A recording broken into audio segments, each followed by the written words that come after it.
This video is brought to you by CyberGameway, with an emphasis on exposing streamers of all types, as well as exploring business relationships with partnered websites and service providers.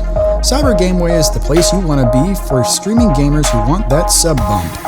To apply for membership or sponsorship, head over to cybergameway.com. One thing I haven't talked about is if you're ever in the mood to modify your case, it's really not that difficult, and especially with painting. Now, here's the thing.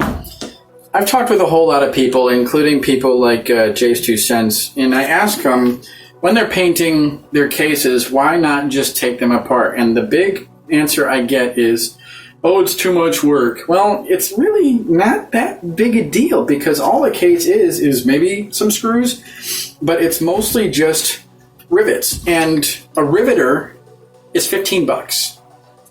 So, I mean, if you're going to spend the money and time on getting a whole bunch of cans of spray paint, you might as well do it right, because when you're painting something, if you didn't take it apart entirely, you have a lot of spots where you have a whole ton of paint, and then you've got a bunch of spots where there is not enough or anything at all. Like, if I hadn't taken off the motherboard panel or anything like that, everything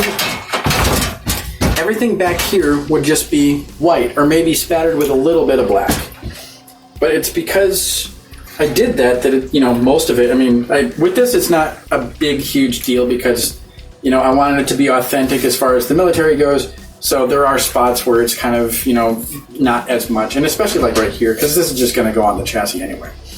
But if you're going to do it right, especially if you want it to look really, really nice and pristine, take the damn thing apart. It's worth it, and taking it apart takes 15 minutes.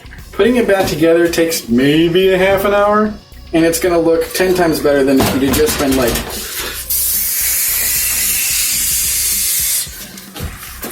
because you're just going to waste paint, and then you're going to get bubbling and all kinds of stuff. It's just going to look shitty. Welcome to Wisconsin.